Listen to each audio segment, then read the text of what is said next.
Hello students, आज हम accounts में एक नया चैप्टर स्टार्ट कर रहे हैं और उस चैप्टर का नाम है लेखांकन के सैद्धांतिक आधार यानी कि थ्योरी बेस ऑफ अकाउंटिंग।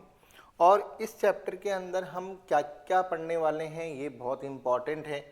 एक तो हम पढ़ेंगे लेखांकन के सिद्धांतों के बारे में यानी कि अकाउंटिंग प्रिंसिपल्स के बारे में, लेखांकन के मानक यानी कि अकाउंटिंग स्टैंडर्ड्स के बारे में, लेखांकन की प्रक्रिया यानी कि अकाउंटिंग प्रोसेस के बारे में, लेखांकन की प्रणालियां यानी कि अकाउंटिंग सिस्टम्स के बारे में, और लेखांकन के आधार यानी कि अकाउंटिंग के बेसिस के बारे में। और मैं आपको पहले भी कह चुका हूं कि हमारे फर्स्ट ग्रेड के पेपर के पॉइंट ऑफ व्यू से थ्योरी बहुत ज़्यादा इम्पॉर्टेंट है, क्योंकि ज़्यादातर क्वेश्चन जो हैं वो थ्योरी में से ही पूछे जाते हैं। आप प्रीवियस ईयर के पेपर्स देखिए, हमको थ्योरी पर कमांड करना बहुत ज़रूरी है। तो इस चैप्टर को जो है हम दो पार्ट्स में कवर करेंगे। सबसे पहले जो है हम बात करेंगे अकाउंटिंग प्रिंसिपल्स की। मान के चलिए 1 से 2 क्वेश्चन जरूर अकाउंटिंग प्रिंसिपल्स में से पूछे जाएंगे। और सेकंड पार्ट में हम कवर करेंगे अकाउंटिंग स्टैंडर्ड्स, प्रोसेस, सिस्टम्स और बेसिस को, और इसमें से भी क्वेश्चन जरूर पूछा जाएगा। यानी कि 2 से 3 क्वेश्चंस बनने की जो है पूरी पॉसिबिलिटी है इस चैप्टर के अंदर से। तो ध्यान से पढ़िएगा, समझिएगा इस चैप्टर को। तो सबसे पहले हम बात करेंगे अकाउंटिंग प्रिंसिपल्स के बारे में। और यदि मैं आपको बहुत ही सिंपल लैंग्वेज में कहूँ कि अकाउंटिंग प्रिंसिपल्स होते क्या हैं, यानी कि अगर मैं अकाउंटिंग प्रिंसिपल्स के बारे में आपको बहुत शॉर्ट में समझाने की कोशिश करूं, तो अकाउंटिंग प्रिंसिपल्स क्या हैं, तो ध्यान से पहले यहाँ पर देखिएगा, उसके बाद में इसको रीड करूँगा। अकाउंटिंग प्रिंसिपल्स एक्चुअल में रूल्स या फिर हम कह सकते हैं दिशा निर्देश, यानी कि क्या है, डायरेक्शंस हैं। यानी कि ऐसे रूल्स और डायरेक्शंस जिनको सभी ऑर्गेनाइजेशंस को अकाउंटिंग प्रोसेस के लिए फॉलो करना पड़ता है। यानी कि मैंने कुछ ऐसे नियम और दिशा निर्देश बना रखे हैं जो सभी को मानने हैं। तो उसी तरीके से क्या है कि अकाउंटिंग के भी कुछ ऐसे नियम हैं, ऐसे दिशा निर्देश हैं जो अकाउंटिंग करने वाली हर ऑर्गेनाइजेशन को क्या करने पड़ते हैं, फॉलो करने पड़ते हैं। अब हमारे दिमाग में क्वेश्चन ये उठता है कि सर हम इसको फॉलो क्यों करें, हम अपने हिसाब से अकाउंटिंग क्यों नहीं कर सकते। तो इसके पीछे एक बहुत बड़ा रीज़न है कि भाई आखिर ये रूल्स और जो डायरेक्शंस हैं ये हर ऑर्गेनाइजेशन को क्यों फॉलो करना ज़रूरी है। यानी कि अकाउंटिंग के रूल्स को, अकाउंटिंग के डायरेक्शंस को हर ऑर्गेनाइजेशन को, जो भी ऑर्गेनाइजेशन अकाउंटिंग करती है उसको क्यों मानने चाहिए। भाई वो मानना इसीलिए ज़रूरी है कि अगर ऑर्गेनाइजेशन अकाउंटिंग के अंदर इन रूल्स और डायरेक्शंस को फॉलो नहीं करेगी तो उनकी जो अकाउंटिंग इंफॉर्मेशन है वो दूसरी ऑर्गेनाइजेशन की अकाउंटिंग इंफॉर्मेशन से मैच नहीं होगी। तो अकाउंटिंग के थ्रू प्रोवाइड कराई जाने वाली इंफॉर्मेशंस के अंदर एक रूपता यानी कि सिमिलैरिटी और तुलनीयता यानी कि कंपेयरबिलिटी बनी रहे, इसके लिए ज़रूरी है कि जो भी ऑर्गेनाइजेशन अकाउंटिंग को फॉलो कर रही है उनको उन रूल्स और डायरेक्शंस को मानना चाहिए। अगर वो रूल्स और डायरेक्शंस को नहीं मानेगी तो उनकी अकाउंटिंग इंफॉर्मेशन के अंदर ये 2 क्वालिटी नहीं होगी। और कल भी अपन लोगों ने पढ़ा था कि भाई अकाउंटिंग इंफॉर्मेशंस जो यूज़र्स को प्रोवाइड कराई जाती है उनके अंदर 4 क्वालिटी का होना बहुत ज़रूरी है। पहली क्वालिटी अपन ने पढ़ी थी कि वो उनमें विश्वसनीयता होनी चाहिए, फिर उनमें तुलनीयता होनी चाहिए, प्रासंगिकता होनी चाहिए, बोधगम्यता होनी चाहिए। और अगर ऑर्गेनाइजेशन चाहती है कि उसके थ्रू प्रोवाइड कराई जाने वाली इंफॉर्मेशन में ये चारों क्वालिटी हो तो उस ऑर्गेनाइजेशन को अकाउंटिंग के प्रिंसिपल्स को फॉलो करना ज़रूरी है। हर ऑर्गेनाइजेशन को इन प्रिंसिपल्स को फॉलो करना जरूरी है जो भी अकाउंटिंग को अपना रही है। अब देखिए यहाँ पर क्या लिखा हुआ है कि लेखांकन क्या है, व्यवसाय की भाषा है। भाई जिस प्रकार हम अपने विचारों को कैसे व्यक्त करते हैं, भाषा के माध्यम से व्यक्त करते हैं, उसी प्रकार व्यवसाय भी अपने विचारों को कैसे व्यक्त करता है, लेखांकन के माध्यम से व्यक्त करता है। जिस प्रकार भाषा हमारे विचारों को अभिव्यक्त करती है, उसी प्रकार लेखांकन भी व्यवसाय की वित्तीय स्थिति की क्या करता है, अभिव्यक्ति करता है। लेखांकन द्वारा उपलब्ध सूचनाओं के आधार पर इसके आंतरिक एवं बाह्य उपयोगकर्ता निर्णय लेते हैं। अतः लेखांकन द्वारा उपलब्ध की जाने वाली सूचनाओं में एक रूपता होनी चाहिए, और यह तभी संभव है जब लेखांकन के कोई सिद्धांत हों। देखो इन्होंने खुद ने ही यहाँ पर लिखकर दे दिया कि यदि आप चाहते हो कि लेखांकन के थ्रू जो भी सूचनाएं आप उपयोगकर्ताओं को दे रहे हो, चाहे वो इंटरनल यूजर्स हों चाहे वो एक्सटर्नल यूजर्स हों, उनको जो भी इंफॉर्मेशन आप प्रोवाइड कर रहे हो वो इंफॉर्मेशन क्या हो उसमें सिमिलैरिटी हो, तो आपको लेखांकन के यानी कि अकाउंटिंग के प्रिंसिपल्स को फॉलो करना पड़ेगा। अदरवाइज आपकी जो इंफॉर्मेशन है उसके अंदर सिमिलैरिटी नहीं होगी, तो उसके ऊपर क्या है कि यूजर्स जो हैं बिलीव नहीं करेंगे। तो अकाउंटिंग प्रिंसिपल्स को सिमिलैरिटी के लिए और कंपेयरबिलिटी के लिए फॉलो करना क्या होता है, बहुत ही जरूरी होता है। तो यहाँ पर अपन ने बहुत ही सिंपल लैंग्वेज में समझ लिया कि अकाउंटिंग प्रिंसिपल्स होते क्या हैं।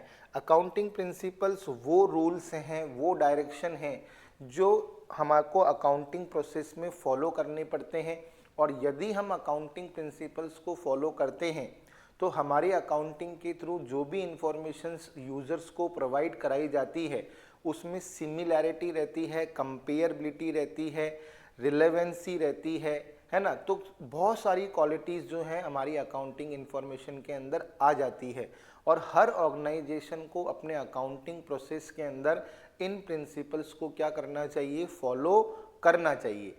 अब ये प्रिंसिपल्स के बारे में मैं आपको एक चीज़ और बता दूं। किताबों के अंदर क्या है कि कई जगह तो लिखा गया है सिद्धांत, क्या लिखा गया है, कई जगह लिखा गया है सिद्धांत, ध्यान से समझना। कई किताबों के अंदर लिखा गया है लेखांकन के सिद्धांत, कई किताबों में लिखा गया है लेखांकन की मान्यताएं, कई किताबों के अंदर लिखा गया है लेखांकन की अवधारणाएं, कई किताबों के अंदर लिखा गया है लेखांकन की संकल्पनाएं। क्या लिखा गया है, संकल्पनाएं। तो इन सब का मतलब क्या है, एक ही है। अगर मैं लेखांकन के सिद्धांत कहूँ, लेखांकन की मान्यता कहूँ, लेखांकन की अवधारणा कहूँ, लेखांकन की संकल्पना कहूँ, तो इन चारों वर्ड्स का मतलब क्या है, एक ही है। तो ये आपको एग्जाम में कंफ्यूज नहीं होना है, और आपको ये भी नहीं होना कि यार सर ने तो लेखांकन के सिद्धांत पढ़ाए, यार ये लेखांकन की मान्यताएं क्या होती है, यार ये लेखांकन की अवधारणाएं क्या होती हैं, या लेखांकन की संकल्पनाएं क्या होती है। तो इन चारों का मतलब क्या है, एक ही है। आप सिद्धांत कहो, मान्यता कहो, संकल्पना कहो, अवधारणा कहो, इन चारों वर्ड का मतलब क्या है, एक ही है। और सबसे इम्पॉर्टेंट बात, सिद्धांत, अवधारणा, मान्यता, संकल्पना ये फॉलो क्यों की जाती हैं। हम अकाउंटिंग करते समय लेखांकन के सिद्धांतों को क्यों अपनाते हैं, इसके पीछे सिर्फ और सिर्फ दो कारण हैं। एक तो हमारे थ्रू जो भी इंफॉर्मेशन प्रोवाइड कराई जा रही है वो दूसरी ऑर्गेनाइजेशंस की इंफॉर्मेशन से मैच करे, यानी कि हमारी अकाउंटिंग इंफॉर्मेशन और उसकी अकाउंटिंग इंफॉर्मेशन सिमिलर हो, यानी कि ताकि जो भी यूज़र्स हैं वो उसको समझ सकें और कंपेयर कर सकें। ठीक है ना। इसीलिए हम अकाउंटिंग प्रोसेस के अंदर अकाउंटिंग प्रिंसिपल्स को क्या करते हैं, फॉलो करते हैं। तो यहाँ पर आपको बिल्कुल भी कंफ्यूज नहीं होना है कि सर सिद्धांत, मान्यताएं, अवधारणाएं, संकल्पनाएं ये अलग अलग होती हैं क्या। इन चारों वर्ड का मतलब क्या होता है, एक ही होता है। तो एग्जाम में कंफ्यूज होने की ज़रूरत नहीं है। तो देखिए सबसे पहले जो भी लेखांकन का सिद्धांत अपन पढ़ रहे हैं वो क्या है, अस्तित्व संकल्पना। अब देखो यहाँ पर मैंने संकल्पना लिखा है और आप क्या होगे कि सर आप तो सिद्धांत पढ़ा रहे हो। तो मैंने कहा कि इन चारों वर्ड का मतलब क्या होता है, एक ही होता है। तो इसको अस्तित्व सिद्धांत क्या हो, अस्तित्व मान्यता क्या हो, अस्तित्व अवधारणा क्या हो, अस्तित्व संकल्पना क्या हो, बात क्या है, एक ही है। तो और इंग्लिश के अंदर समझोगे तो वो बहुत ही इजी है। तो देखिए अस्तित्व संकल्पना को अपन कहते हैं एंटिटी कंसेप्ट। क्या कहते हैं, एंटिटी कंसेप्ट। और एग्जाम के अंदर इससे रिलेटेड क्वेश्चन क्या आ सकता है इसको अपन डिस्कस करते हैं।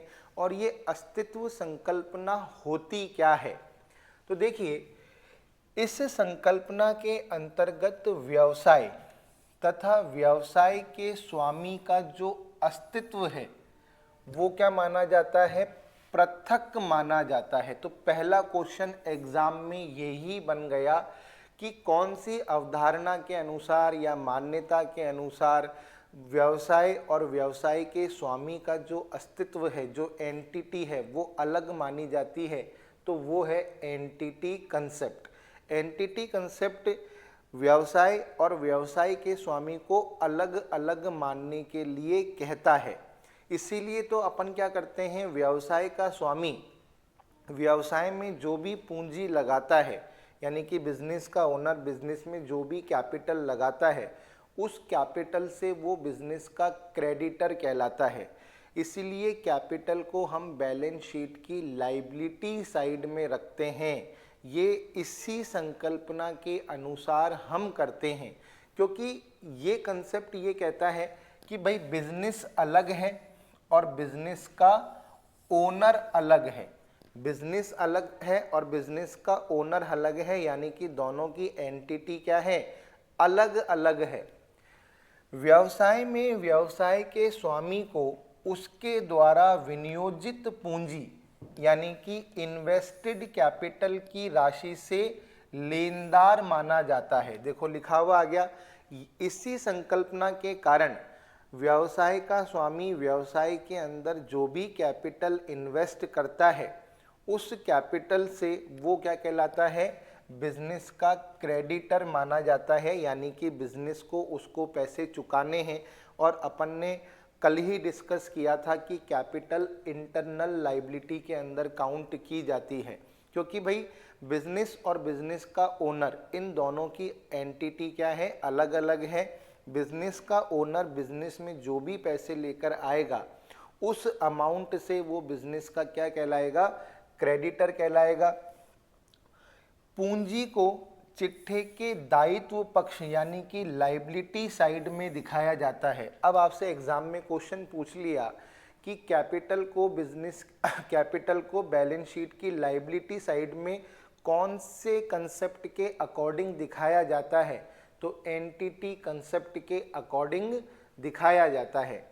व्यवसाय के स्वामी द्वारा व्यक्तिगत उपयोग के लिए धन निकालने पर पूंजी को घटाया जाता है। यानी कि ड्राइंग्स को, किसको, ड्राइंग्स को हम क्या करते हैं, कैपिटल में से क्या करते हैं, लेस करते हैं। ड्राइंग्स को कैपिटल में से लेस करते हैं, वो इसी कंसेप्ट के कारण करते हैं। पूंजी पर ब्याज यानी कि इंटरेस्ट ऑन कैपिटल इसी संकल्पना के अनुसार दिया जाता है। यानी कि व्यवसाय के स्वामी को उसकी कैपिटल के ऊपर जो इंटरेस्ट दिया जाता है वो इसी कंसेप्ट के कारण दिया जाता है। तथा आहरण यानी कि आहरण पर ब्याज इसी संकल्पना के अनुसार चार्ज किया जाता है। यानी कि इंटरेस्ट ऑन ड्राइंग इसी कंसेप्ट के कारण क्या किया जाता है, चार्ज किया जाता है। तो बहुत ही शॉर्ट में समझो, अगर मैं आप लोगों से बात करूं एंटिटी कंसेप्ट, किसकी बात करूं? एंटिटी कंसेप्ट, तो आप इसको कैसे याद करोगे? इसका क्वेश्चन एग्जाम में कैसे आपसे पूछा जा सकता है, इस पर आप लोगों को कंसंट्रेट होना है। पहली बात तो एंटिटी कंसेप्ट जो है इसका क्वेश्चन ऐसे बन सकता है, वो कहता है कि भाई, ये कहता है कि बिजनेस और बिजनेस का जो ओनर है, बिजनेस ओनर जो है, ये दोनों क्या हैं? अकाउंटिंग पॉइंट ऑफ व्यू से अलग अलग हैं। ध्यान रखना, कौन से पॉइंट ऑफ व्यू से? ये दोनों अकाउंटिंग, लेकिन लीगल पॉइंट ऑफ व्यू से अलग नहीं है। कौन से पॉइंट ऑफ व्यू से अलग हैं? अकाउंटिंग पॉइंट ऑफ व्यू से, पॉइंट ऑफ व्यू से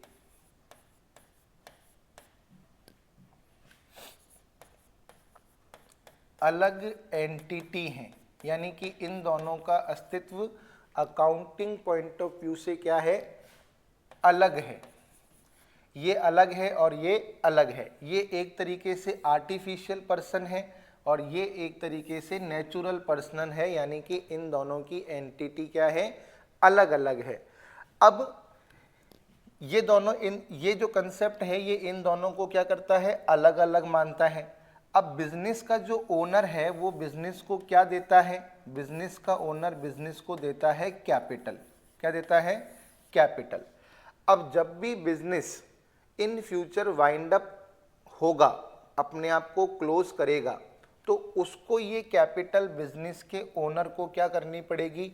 वापस रिटर्न करनी पड़ेगी। क्या करनी पड़ेगी? रिटर्न करनी पड़ेगी। यानी कि बिजनेस इसको कब लौटाएगा? जब भी बिजनेस को बंद किया जाएगा तो बिजनेस को ये कैपिटल जो है बिजनेस के ओनर को क्या करनी पड़ेगी? रिटर्न करनी पड़ेगी। इसीलिए हम क्या करते हैं? कैपिटल को क्या करते हैं? लायबिलिटी मानते हैं। और लायबिलिटी कौन सी लायबिलिटी मानते हैं? इंटरनल लायबिलिटी मानते हैं। क्या मानते हैं? इंटरनल लायबिलिटी मानते हैं। तो पहला क्वेश्चन यही बन गया। इसीलिए हम कैपिटल को क्या करते हैं? बैलेंस शीट की किस साइड में दिखाते हैं?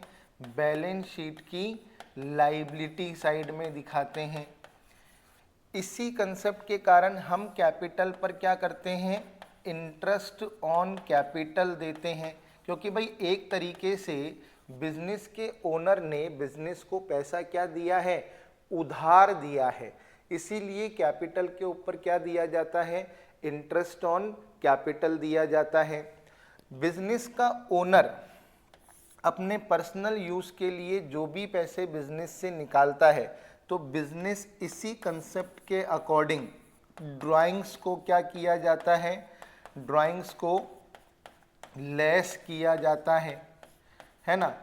और ड्राइंग्स के ऊपर इंटरेस्ट ऑन ड्राइंग्स क्या किया जाता है? चार्ज किया जाता है। इंटरेस्ट ऑन ड्राइंग्स क्या किया जाता है? चार्ज किया जाता है। देखिए कितने सारे क्वेश्चन यहाँ से बन रहे हैं। इंटरेस्ट ऑन कैपिटल बिजनेस के लिए क्या माना जाता है? एक्सपेंस माना जाता है, क्योंकि बिजनेस जो है ओनर को उसकी कैपिटल के ऊपर इंटरेस्ट दे रहा है, तो बिजनेस के लिए ये एक्सपेंस है। और इंटरेस्ट ऑन ड्राइंग को हम पीएनएल की किस साइड में दिखाते हैं? इनकम साइड में दिखाते हैं। क्यों दिखाते हैं? क्योंकि भाई यहाँ पर बिजनेस जो है ओनर से इंटरेस्ट ले रहा है, इसलिए इंटरेस्ट ऑन ड्राइंग इनकम मानी जाती है और इंटरेस्ट ऑन कैपिटल को एक्सपेंस माना जाता है। क्लास के बीच में आप लोगों को एक इन्फॉर्मेशन भी प्रोवाइड करना चाहता हूँ कि मैंने कॉमर्स के स्टूडेंट्स के लिए सेकंड पेपर का एक ऑनलाइन कोर्स स्टार्ट किया है, जो कि लाइव फ्रॉम क्लासरूम है। इस कोर्स के अंदर आपको जो भी क्लासेस प्रोवाइड कराई जाएंगी वो अनलिमिटेड वॉच टाइम के साथ, स्पीड फैसिलिटी के साथ अवेलेबल होंगी। आपको इस कोर्स के अंदर पीडीएफ नोट्स अवेलेबल कराए जाएंगे, जो कि प्रिंट फैसिलिटी के साथ आपको अवेलेबल होंगे। इस बैच के अंदर आपको डाउट सेशन क्लासेस भी प्रोवाइड कराई जाएंगी और इस कोर्स की जो वैलिडिटी होगी वो होगी 1 ईयर। यानी कि एक बार अगर आप इस कोर्स को परचेज कर लेते हैं तो वो 1 ईयर तक आपके पास उसका एक्सेस रहेगा। और साथ ही साथ इस कोर्स की जो सबसे बड़ी बात है वो ये है कि इसके अंदर आपको पूरे सिलेबस की topic wise online test series जो है वो विथ वीडियो सॉल्यूशंस के साथ अवेलेबल कराई जाएगी। यदि आप इस कोर्स को परचेस करना चाहते हैं तो आप गूगल प्ले स्टोर पे जाकर सीसी मंत्रा के ऐप को डाउनलोड कर सकते हैं और वहां से इस कोर्स को परचेस करके इस कोर्स को ज्वाइन कर सकते हैं। तो ये अपन को ध्यान रखना है। तो एंटिटी कंसेप्ट जो है, एंटिटी कंसेप्ट के जो क्वेश्चंस आपसे बन सकते हैं, ऐसी कौन सा कंसेप्ट है जो बिजनेस और बिजनेस के ओनर को क्या करता है, अलग अलग मानता है। तो एंटिटी कंसेप्ट, बिजनेस के अंदर कैपिटल को लायबिलिटी कौन से कंसेप्ट के अकॉर्डिंग माना जाता है, एंटिटी कंसेप्ट, है ना। ड्राइंग को कैपिटल में से लेस कौन से कंसेप्ट के अकॉर्डिंग किया जाता है, entity concept. Interest on capital जो है कैपिटल पर कौन से कंसेप्ट के अकॉर्डिंग दिया जाता है, entity concept. Interest on drawing charge किया जाता है, एंटिटी कंसेप्ट। तो ये यहाँ से क्वेश्चन जो हैं एग्जाम में पूछे जा सकते हैं। अब देखिए नेक्स्ट, मुद्रा मापन संकल्पना यानी कि मनी मेजरमेंट कंसेप्ट। यदि हम मनी मेजरमेंट कंसेप्ट की बात करें तो ये बहुत ही इजी कंसेप्ट है और ये क्या कहता है कि इस संकल्पना के अनुसार लेखांकन में केवल मौद्रिक व्यवहारों का ही क्या किया जाता है, लेखा किया जाता है। यानी कि हम अकाउंट्स में केवल उन्हीं ट्रांजैक्शंस को बुक्स में रिकॉर्ड करते हैं जिन्हें क्या हो, मनी में, जिन्हें मनी में मेजर करना, मनी में मेजर करना क्या हो, पॉसिबल हो। अकाउंट्स में केवल उन्हीं ट्रांजैक्शंस को रिकॉर्ड किया जाएगा जिन्हें मनी में मेजर करना क्या हो, पॉसिबल हो। बहुत सारे ट्रांजैक्शंस होते हैं बिजनेस के अंदर जो बिजनेस के पॉइंट ऑफ व्यू से इम्पॉर्टेंट होते हैं, लेकिन हर ट्रांजैक्शंस को आप मनी में मेजर नहीं कर सकते। तो ये संकल्पना या ये कंसेप्ट ये कहता है कि लेखांकन केवल उन्हीं व्यवहारों का, अकाउंटिंग केवल उन्हीं ट्रांजैक्शंस की जाएगी जिन्हें मनी में मेजर करना पॉसिबल हो। तो देखिए अब मैं क्या हूँ, प्रबंधकों की कार्यकुशलता, प्रबंधकों की कार्यकुशलता ये व्यवसाय के लिए बहुत ज़रूरी है, लेकिन क्या आप इसको मनी में मेज़र कर सकते हो क्या, नहीं कर सकते। उसी तरह मैं कहूँ गीता को टाइपिस्ट नियुक्त किया।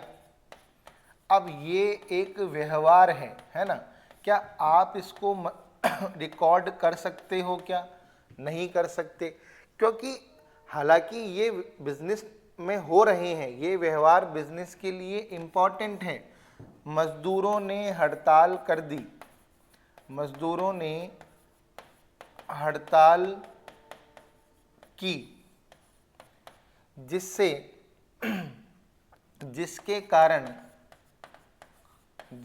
कारण नुकसान होने की संभावना है, नुकसान होने की संभावना है।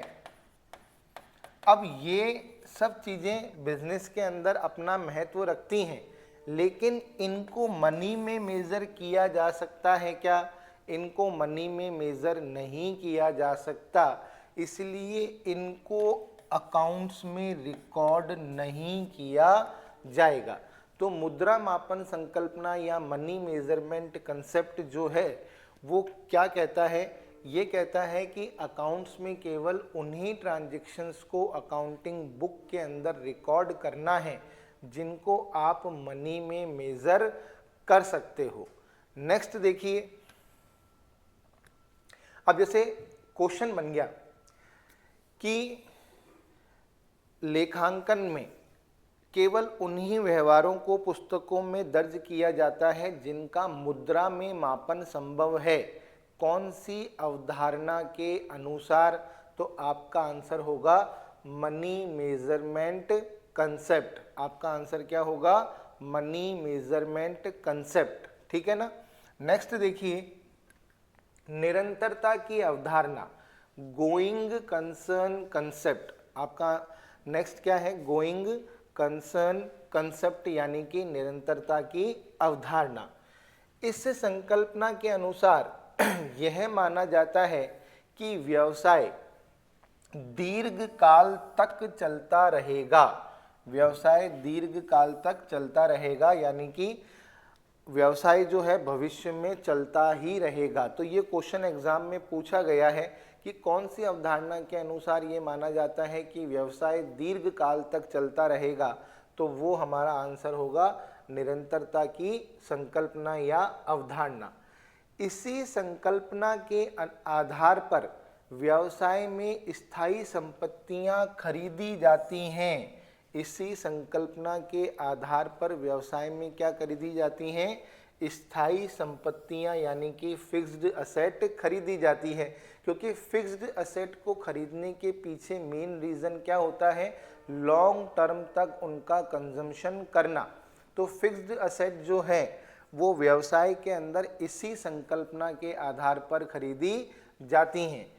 इसी संकल्पना के आधार पर परिसंपत्तियों का चालू व स्थायी में वर्गीकरण करते हैं।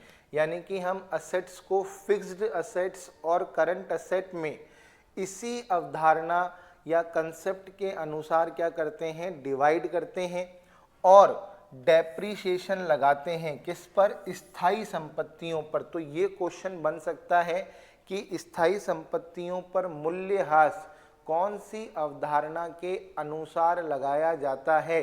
तो अपना आंसर होगा निरंतरता की संकल्पना। ये क्वेश्चन आपसे एग्जाम में पूछा जाता है। इसी संकल्पना के अनुसार पूर्वदत्त व्ययों को बैलेंस शीट की संपत्ति पक्ष यानी कि असेट साइड में दिखाया जाता है। दीर्घकालीन ऋण इसी अवधारणा पर दिए जाते हैं, यानी कि बैंक और फाइनेंशियल इंस्टीट्यूशंस जो लॉन्ग टर्म लोन बिजनेस को प्रोवाइड करते हैं वो इसी कंसेप्ट के कारण करते हैं। तथा अंश और ऋण पत्रों का क्रय भी इसी संकल्पना के आधार पर किया जाता है। यानी कि शेयर होल्डर्स और डिबेंचर होल्डर जो हैं वो इसी के कारण कंपनी के डिबेंचर्स और शेयर्स में क्या करते हैं? इन्वेस्ट करते हैं। तो हमको बेसिकली जो है एग्जाम के पॉइंट ऑफ व्यू से किस तरीके से समझना है, देखो अगर मैं आपको ये तीनों अवधारणाएं जो हैं, यदि मैं आपको ये तीनों अवधारणाएं बहुत ही शॉर्ट के अंदर समझाऊं तो आप बिल्कुल इसको याद कर लेना। देखो मैं आपको सिर्फ डायरेक्ट क्वेश्चन लिखवा रहा हूं यहाँ पर, जो आपसे एग्जाम के अंदर क्या किए जा सकते हैं? पूछे जा सकते हैं। तो देखो अगर अपन बात करें फर्स्ट पॉइंट की, फर्स्ट अपन ने क्या पढ़ा? Entity concept. क्या पढ़ा? Entity concept. तो एंटिटी कंसेप्ट का क्वेश्चन जो हमसे एग्जाम में पूछा जा सकता है वो पहले ये पूछा जा सकता है कि भाई ऐसी कौन सा कंसेप्ट है जो बिजनेस और बिजनेस के ऑनर को सेपरेट एंटिटी ट्रीट करता है? तो वो एंटिटी कंसेप्ट है। तो अपन को यहाँ पे याद रखना है बिजनेस और business and business owner, business owner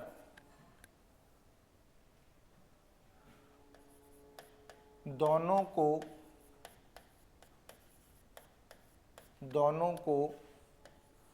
अलग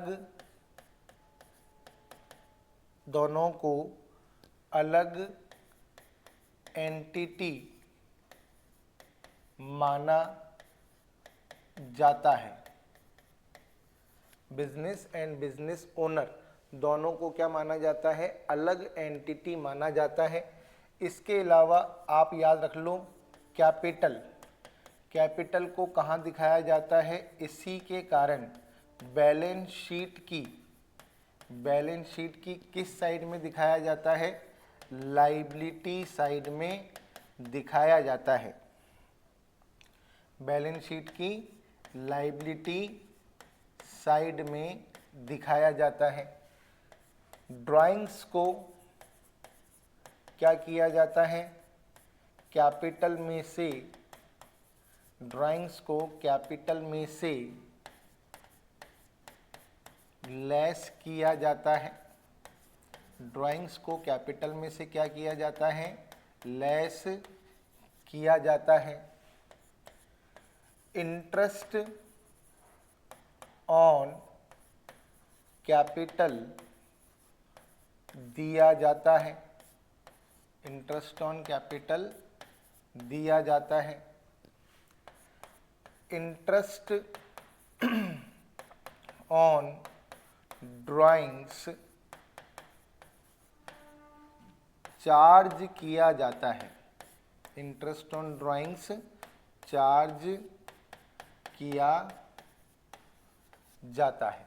तो देखिए यहाँ से आपको बेसिकली जो क्वेश्चन याद रखने हैं वो ये है कि भाई जो एंटिटी कंसेप्ट है, यानी कि जो अस्तित्व संकल्पना है, ये बिजनेस और बिजनेस ओनर दोनों को क्या मानती है, पृथक मानती है। कैपिटल को बिजनेस के लिए क्या माना जाता है, लाइबिलिटी माना जाता है और बैलेंस शीट की लाइबिलिटी साइड में दिखाया जाता है। ड्राइंग्स को कैपिटल में से इसी अवधारणा के अनुसार घटाया जाता है।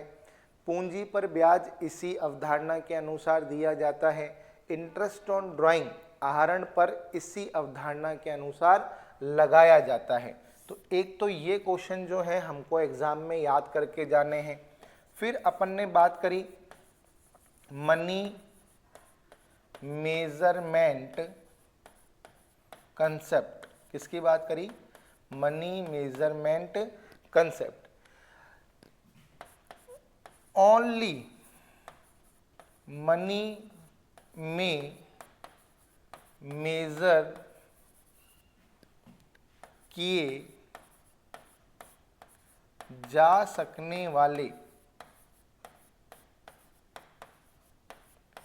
ट्रांजैक्शंस को ही, मनी में मेजर किए जाने वाले ट्रांजैक्शंस को ही अकाउंटिंग बुक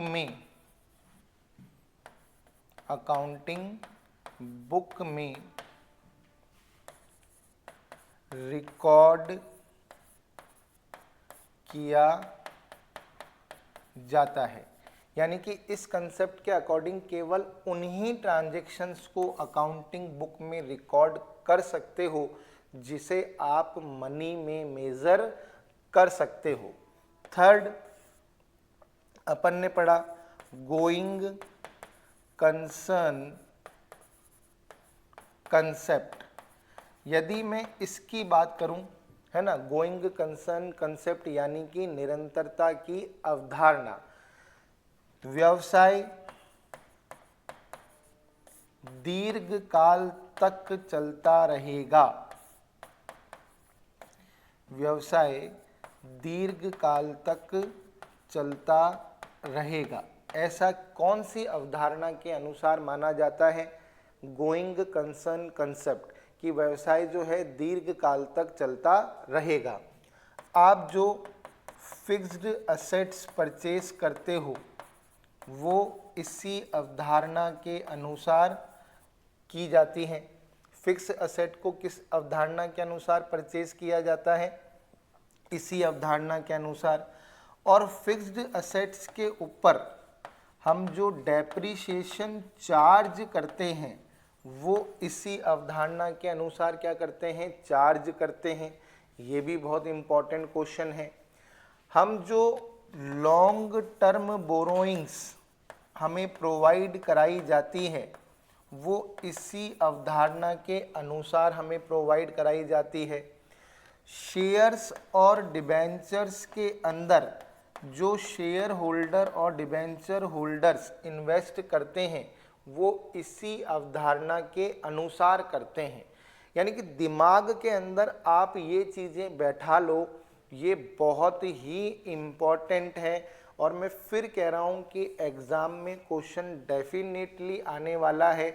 अब चाहे वो एंटिटी कंसेप्ट का आए, मनी मेजर कंसेप्ट का आए या गोइंग कंसर्न कंसेप्ट का आए, जिसमें से देखो ये तो इम्पॉर्टेंट है, क्योंकि भाई ये कंसेप्ट क्या कहता है, व्यवसाय दीर्घ काल तक चलता रहेगा।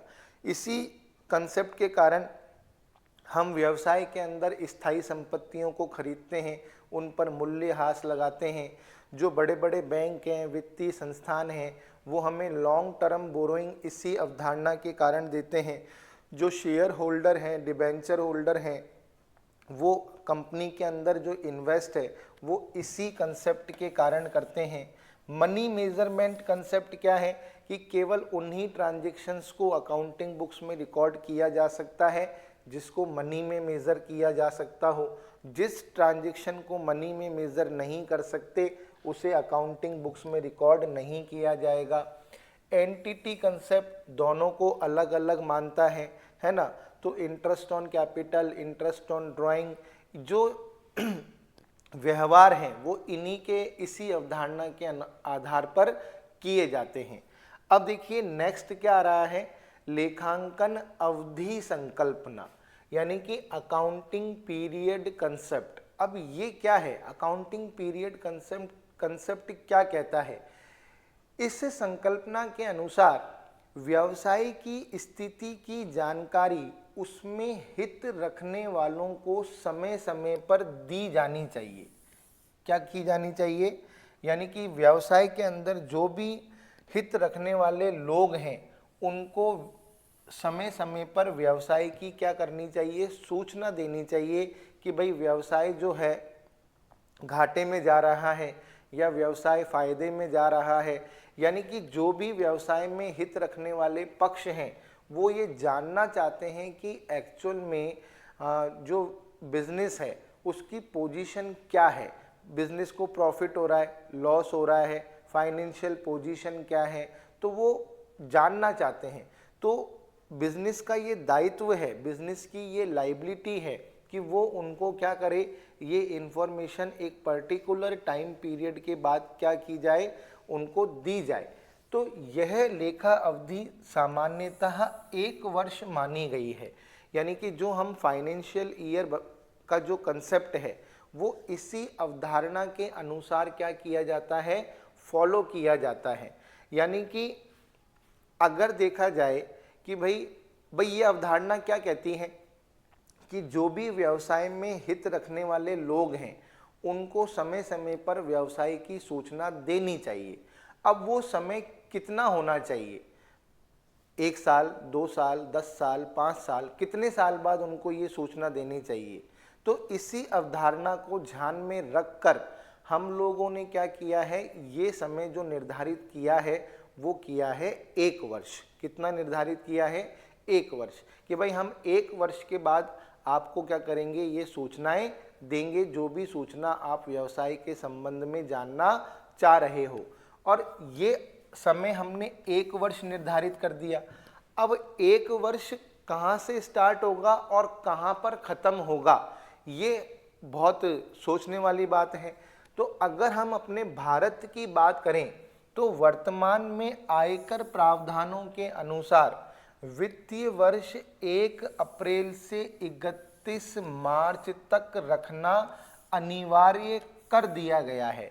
यानी कि जो वित्तीय वर्ष का जो कंसेप्ट है, हम जो लोग अकाउंट्स मेंटेन करते हैं वो 1 अप्रैल से लेकर 31 मार्च तक करते हैं, है ना। यानी कि हम कैलेंडर ईयर को फॉलो नहीं करते, हम जो फाइनेंशियल ईयर मानते हैं वो 1 अप्रैल से 31 मार्च तक का मानते हैं।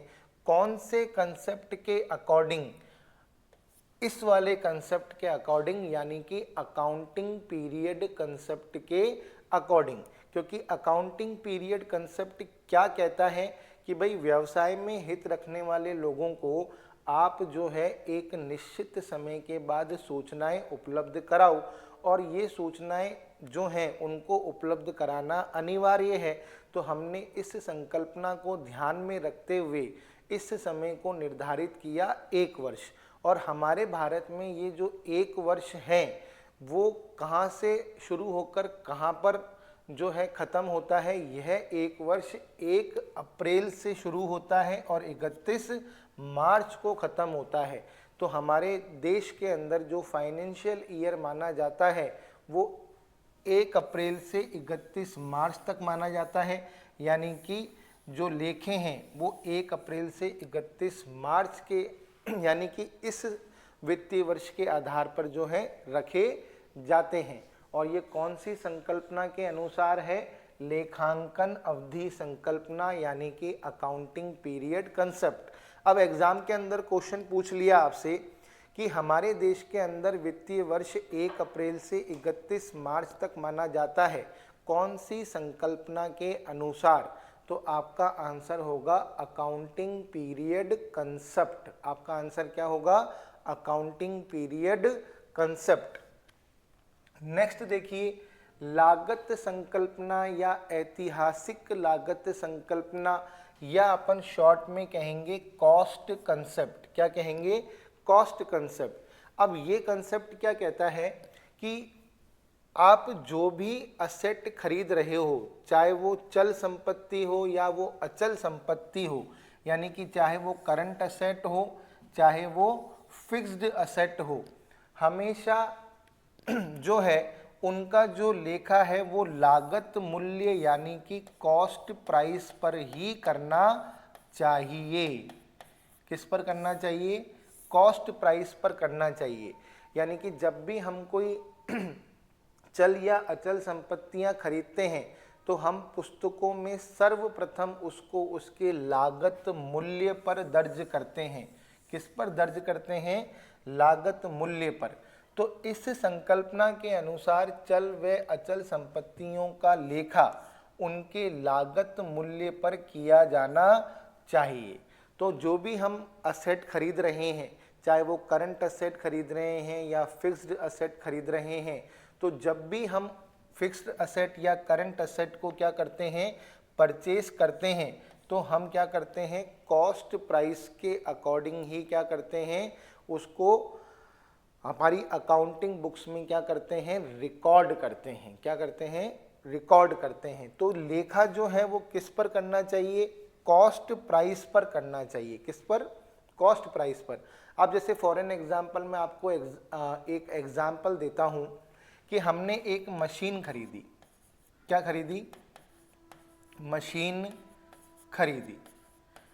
कितने की? 1 लाख रुपए की। हमने स्थापना पर व्यय किए, स्थापना पर व्यय किए 10,000 रुपये। कितने व्यय किए? 10,000 रुपये। तो हमने एक मशीन खरीदी 1 लाख रुपए की और उसकी स्थापना पर व्यय किए 10,000 रुपये। तो हम क्या करेंगे? हम जनरल एंट्री क्या करेंगे? हम एंट्री करेंगे machine account debit to bank account 1,10,000 rupees. तो हम क्या करेंगे? हमने 1 लाख और 10,000 को क्या करा? जोड़ दिया, यानी कि मशीन का लागत मूल्य कितना है? 1,10,000 रुपये। तो हमने ये एंट्री जो करी, हमने क्या करा? मशीन को जो लागत मूल्य पर दिखाया वो कौन सी अवधारणा के अनुसार दिखाया? लागत अवधारणा या लागत संकल्पना या कॉस्ट कंसेप्ट के अकॉर्डिंग हमने ये एंट्री की है और हम यही एंट्री करते हैं। तो ऐसी एंट्री करने के पीछे जो आधार है वो कौन सी संकल्पना है? वो है लागत संकल्पना। नेक्स्ट देखिए, द्विपक्षीय संकल्पना। ये संकल्पना क्या कहती है कि भाई हर व्यवहार के 2 पक्ष होते हैं। हर व्यवहार के क्या होते हैं? 2 पक्ष होते हैं। यह संकल्पना द्विपक्षीय लेखा पद्धति का क्या है, आधार है। यानी कि जो हम वर्तमान में डबल एंट्री सिस्टम पढ़ते हैं, यह संकल्पना इस सिस्टम का क्या है, आधार है। इस संकल्पना के अंतर्गत प्रत्येक व्यवहार का दो खातों पर क्या पड़ता है, प्रभाव पड़ता है। यानी कि एक खाता डेबिट होता है तो दूसरा खाता क्या होता है, क्रेडिट होता है। डेबिट व क्रेडिट का योग हमेशा क्या होता है, बराबर होता है। इस संकल्पना को लेखांकन समीकरण में इस प्रकार प्रदर्शित किया जाता है, assets is equals to liabilities plus capital. तो यानी कि जो लेखांकन समीकरण अभी अपन आगे पढ़ने वाले हैं, वो क्या लेखांकन समीकरण क्या कहता है कि व्यवसाय की जितनी भी संपत्तियां हैं वो उसकी पूंजी और देयताओं की क्या होती है, बराबर होती है। तो अपन जब इसको पढ़ेंगे तो अपन देखेंगे कि भाई वाकई में एक व्यवहार का जो प्रभाव है वो दो पक्षों पर पड़ता है, एक पक्ष डेबिट होता है, एक पक्ष क्रेडिट होता है। अब मैं यदि एग्जाम की बात करूं कि एग्जाम में से इस कंसेप्ट से कौन सा क्वेश्चन आ सकता है, तो ध्यान रखना एग्जाम में जो क्वेश्चन आ सकता है वो आपसे पूछा जा सकता है कि लेखांकन समीकरण का आधार कौन सी संकल्पना है। तो हमारा आंसर होगा द्विपक्षीय संकल्पना। लेखांकन समीकरण इसी संकल्पना पर क्या है, आधारित है।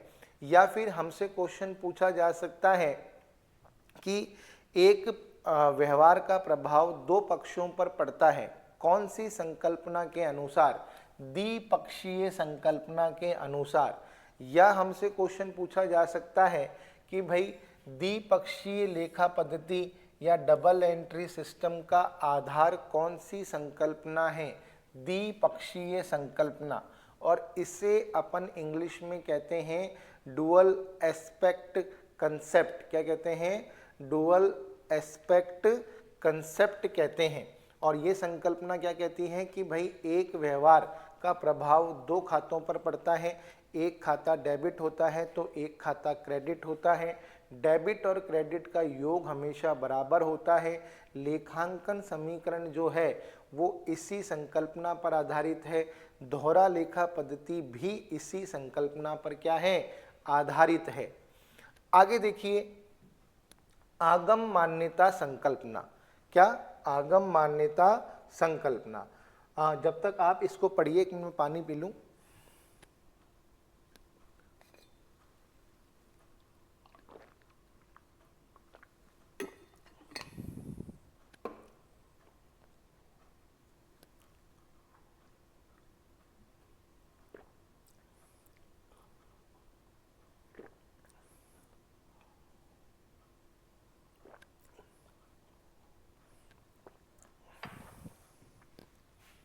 हाँ, अब देखिए आगम मान्यता संकल्पना यानी कि रेवेन्यू रिकॉग्निशन कंसेप्ट। इस संकल्पना के अनुसार आगम को पुस्तकों में तब तक नहीं लिखना चाहिए जब तक उस पर विधि सम्मत अधिकार प्राप्त ना हो जाए।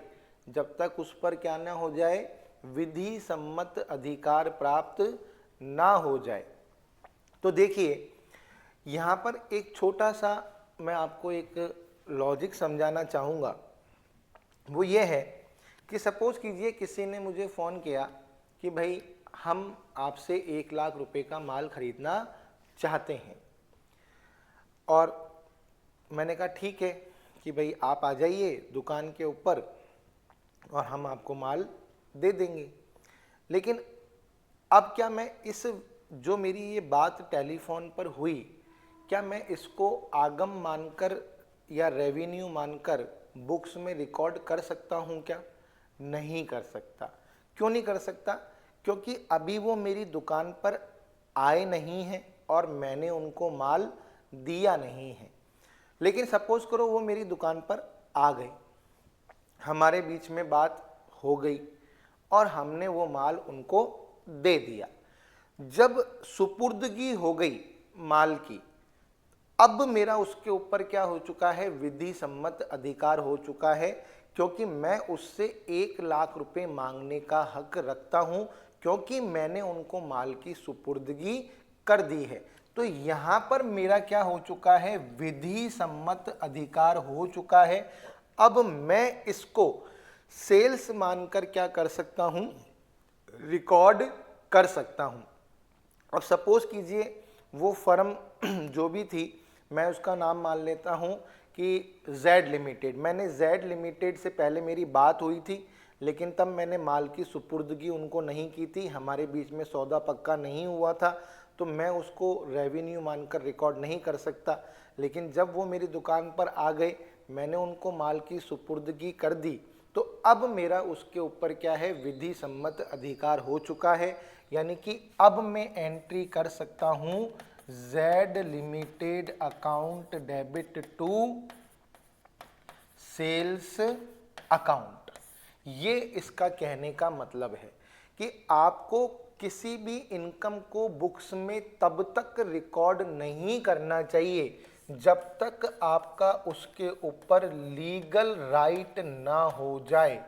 आपको किसी भी इनकम को इनकम मानकर तब तक बुक्स में रिकॉर्ड नहीं करना चाहिए जब तक आपका उसके ऊपर लीगल राइट नहीं हो जाए।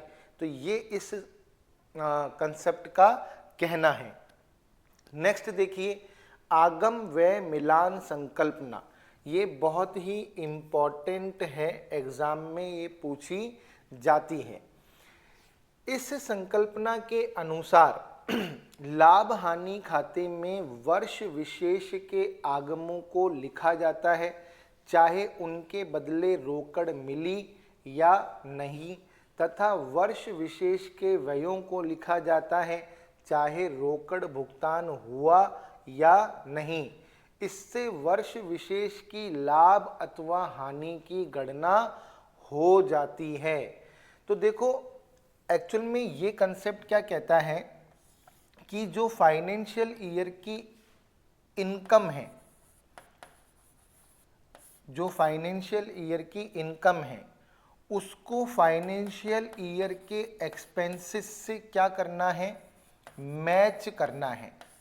अगर आप ऑल इनकम्स जो फाइनेंशियल ईयर से रिलेटेड हैं और ऑल एक्सपेंसेस जो फाइनेंशियल ईयर से रिलेटेड हैं, अगर आप ऐसा करते हो, यानी कि आप फाइनेंशियल ईयर से रिलेटेड ऑल इनकम को और फाइनेंशियल ईयर से रिलेटेड ऑल एक्सपेंसेस को अकाउंटिंग बुक्स के अंदर दिखाते हो या एडजस्ट करते हो, तो ही आप क्या कर सकते हो, सही प्रॉफिट और लॉस को आइडेंटिफाई कर सकते हो, अदरवाइज नहीं कर सकते।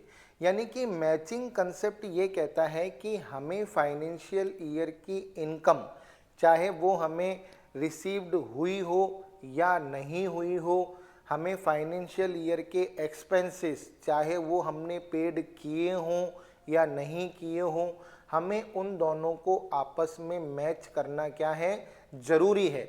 यदि हम ऐसा नहीं करेंगे तो हम क्या नहीं कर सकते, हम करंट ईयर के सही प्रॉफिट और सही लॉस को आइडेंटिफाई नहीं कर सकते।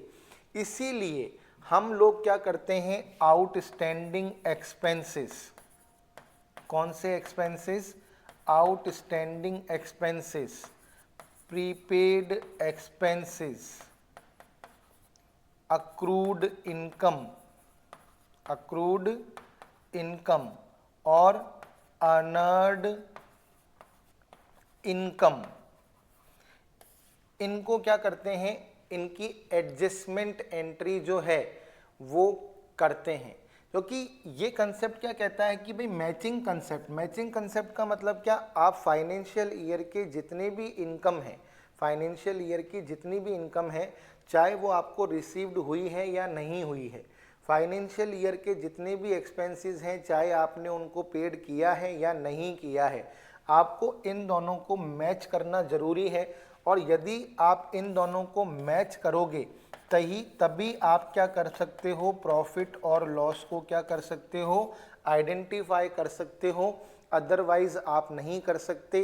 इसीलिए इसी अवधारणा के अनुसार हम क्या करते हैं, इनकी एडजस्टमेंट एंट्री करते हैं। तो ये बहुत ही इम्पॉर्टेंट क्वेश्चन है। अगर आपसे एग्जाम में पूछा जाए कि सर कि बताइए अदत्त व्यय, पूर्वदत्त व्यय, उपार्जित आय, अनुपार्जित आय का जो समायोजन है वो कौन सी अवधारणा या कौन सी संकल्पना के अनुसार किया जाता है, तो आपका आंसर होगा मैचिंग कंसेप्ट या आगम व्यय मिलान संकल्पना। आगम व्यय मिलान, क्योंकि आगम का व्ययों से मिलान करना क्या है, जरूरी है। इसीलिए इसी अवधारणा के कारण हम outstanding expenses, prepaid expenses, accrued income, honoured income का एडजस्टमेंट फाइनल अकाउंट्स बनाते समय करते हैं। और एक और इम्पॉर्टेंट बात, अंतिम स्टॉक को इसी अवधारणा के अनुसार स्थिति विवरण में दिखाया जाता है, बैलेंस शीट में दिखाया जाता है। ध्यान रखिएगा, यानी कि हम जो क्लोजिंग स्टॉक की एडजस्टमेंट एंट्री करते हैं वो भी इसी अवधारणा के अनुसार करते हैं। वो भी क्योंकि वही वाली बात, अगर हम क्लोजिंग स्टॉक की एडजस्टमेंट एंट्री नहीं करेंगे तो क्या होगा, ग्रॉस प्रॉफिट या ग्रॉस लॉस ढंग से आइडेंटिफाई नहीं होगा और हमें क्लोजिंग स्टॉक को बैलेंस शीट में भी दिखाना पड़ता है। तो एग्जाम के अंदर यदि आपसे क्वेश्चन पूछ लिया जाए कि भाई क्लोजिंग स्टॉक को बैलेंस शीट की असेट साइड में कौन सी अवधारणा के अनुसार दिखाया जाता है, तो वो है मैचिंग कंसेप्ट। या फिर आप शॉर्ट में ऐसे याद कर सकते हो कि outstanding expenses, prepaid expenses, accrued income, honoured income, closing stock, इनकी जो एडजस्टमेंट एंट्री है वो इसी अवधारणा के अनुसार की जाती है। और क्यों की जाती है, ताकि करंट ईयर की रेवेन्यू को करंट ईयर के एक्सपेंसेस से क्या किया जा सके, मैच किया जा सके। नेक्स्ट देखिए, उपार्जन संकल्पना बिल्कुल सेम है। मैचिंग कंसेप्ट और अक्रूवल कंसेप्ट दोनों बिल्कुल सेम है। पूर्वदत्त व्यय, अदत्त व्यय, उपार्जित आय, अनुपार्जित आय का समायोजन इसी संकल्पना के आधार पर किया जाता है। एक्चुअल में अकाउंटिंग के दो बेस होते हैं, अभी अपन आगे जाकर पढ़ेंगे। एक होता है कैश बेस और एक होता है अक्रूवल बेस। अक्रूवल बेस ये मानता है कि भाई जैसे अभी अपन ने पढ़ा था कि आपको किसी आय को तभी आय मानना है जब आपका उसके ऊपर लीगल राइट हो जाए। तो जो उपार्जन आधार होता है या अक्रूवल बेस होता है, उसके अंदर अकाउंटिंग इस बेस पर की जाती है, कैश बेस पर नहीं की जाती। यानी कि उसके अंदर चाहे ट्रांजैक्शन कैश हो या क्रेडिट हो, उसको रिकॉर्ड किया जाता है ताकि क्या है, सही प्रॉफिट और लॉस को आइडेंटिफाई किया जा सके। तो मैचिंग अभी अपन उसके बारे में आगे बहुत डिटेल से पढ़ने वाले हैं। तो अक्रूवल बेस के कारण ही अक्रूवल कंसेप्ट आया है और ये अक्रूवल कंसेप्ट जो है किससे मैच करता है, मैचिंग कंसेप्ट से मैच करता है। किससे मैच करता है, मैचिंग कंसेप्ट से। और कई किताबों के अंदर कहा है कि भाई मैचिंग कंसेप्ट और अक्रूवल कंसेप्ट दोनों क्या है, सेम है। मैचिंग कंसेप्ट भी यही कहता है कि आउटस्टैंडिंग, प्रीपेड, अक्रूड, अनर्ड का एडजस्टमेंट किया जाना चाहिए। अक्रूवल कंसेप्ट भी यही कहता है कि जो आउटस्टैंडिंग, प्रीपेड, अक्रूड, अनर्ड दोनों का, इन सब का एडजस्टमेंट किया जाना चाहिए। लेकिन अब बच्चे कहेंगे कि सर अगर ऑप्शन के अंदर दोनों ही लिखे हुए आ जाएं तो सही किसको करें। भाई ऑप्शन के अंदर आ गया मैचिंग कंसेप्ट भी लिखा हुआ आ गया और ऑप्शन के अंदर अक्रूवल कंसेप्ट भी लिखा हुआ आ गया। और क्वेश्चन है कि भाई बताइए अदत्त व्यय, पूर्वदत्त व्यय, उपार्जित आय, अनुपार्जित आय का समायोजन कौन सी अवधारणा के अनुसार किया जाता है। और ऑप्शन के अंदर यदि दोनों ही आ जाएं तो फिर किस पर निशान लगाएं, तो फिर हमें अक्रूवल कंसेप्ट पर निशान लगाना है, क्योंकि ये इनके ज़्यादा नज़दीक हैं, है ना भाई। मैचिंग कंसेप्ट तो क्या कहता है कि भाई सभी वित्तीय वर्ष की आयों का वित्तीय वर्ष के व्ययों से मिलान होना चाहिए, और ये करने के लिए हमें जो भी आवश्यक हो वो करना चाहिए, लेकिन वो डायरेक्टली पूर्वदत्त व्यय, अदत्त व्यय और उपार्जित आय, अनुपार्जित आय की बात नहीं करता। जबकि अक्रूवल कंसेप्ट तो बना ही इसीलिए है ना। किसके लिए बना है? प्रीपेड, आउटस्टैंडिंग, अक्रूड, अनर्ड के लिए बना है। और क्वेश्चन यदि डायरेक्ट ही ये पूछा जा रहा है कि खातों के अंदर prepaid expenses, outstanding expenses, accrued income, honoured income का एडजस्टमेंट जो है कौन से कंसेप्ट के अकॉर्डिंग किया जाता है, तो फिर हमारा आंसर होगा अक्रूवल कंसेप्ट। क्या होगा? Accrual concept. तो ध्यान रखिएगा। तो मैचिंग और अक्रूवल दोनों लगभग क्या है, 99% सेम है, लेकिन इनमें अगर डायरेक्टली क्वेश्चन इनसे रिलेटेड आ जाए तो आपको अक्रूवल कंसेप्ट के ऊपर क्या करना है, टिक करना है। नेक्स्ट देखिए, वस्तुनिष्ठता की संकल्पना यानी कि ऑब्जेक्टिव कंसेप्ट। इस संकल्पना के अंतर्गत लेन देन का लेखा वस्तुनिष्ठ प्रकार से करने की अपेक्षा की जाती है। लेखांकन किसी प्रभावशाली व्यक्ति या लेखाकार से प्रभावित नहीं होना चाहिए। बहुत यही इसके अंदर जो है याद करने वाली बात है, यानी कि लेखांकन करते समय पक्षपात को नहीं अपनाना चाहिए, व्यक्तिगत राय को नहीं अपनाना चाहिए। लेखांकन किसी प्रभावशाली व्यक्ति से प्रभावित नहीं होना चाहिए। यह तभी संभव है जब प्रत्येक लेन देन को उसके स्रोत प्रलेख या प्रमाणक द्वारा सत्यापित किया जा सके। यानी कि ये साफ कह रहा है कि भाई अकाउंटिंग जो है वो वाउचर्स के बेसिस पर करनी चाहिए, ना कि किसी व्यक्ति से प्रभावित होकर या पक्षपात को अपनाकर या व्यक्तिगत राय को अपनाकर, है ना, अपने मन से नहीं करनी चाहिए, क्योंकि भाई इससे व्यवसाय में हित रखने वाले लोगों का क्या होगा, नुकसान होगा, है ना। तो ये ध्यान रखना है। इस संकल्पना के अंतर्गत लेन देन का लेखा वस्तुनिष्ठ प्रकार से करने की अपेक्षा की जाती है।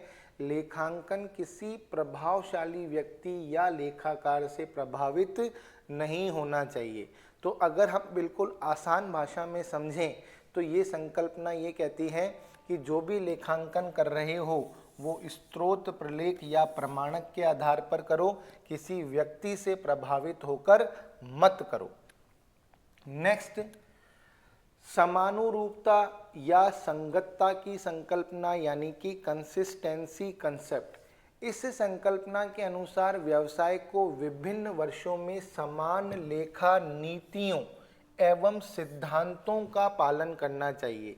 यानी कि आपने फर्स्ट टाइम जो अकाउंटिंग पॉलिसीज और प्रिंसिपल्स फॉलो किए थे उन्हीं को आपको कंसिस्टेंटली हर साल क्या करना चाहिए, रिपीट करना चाहिए।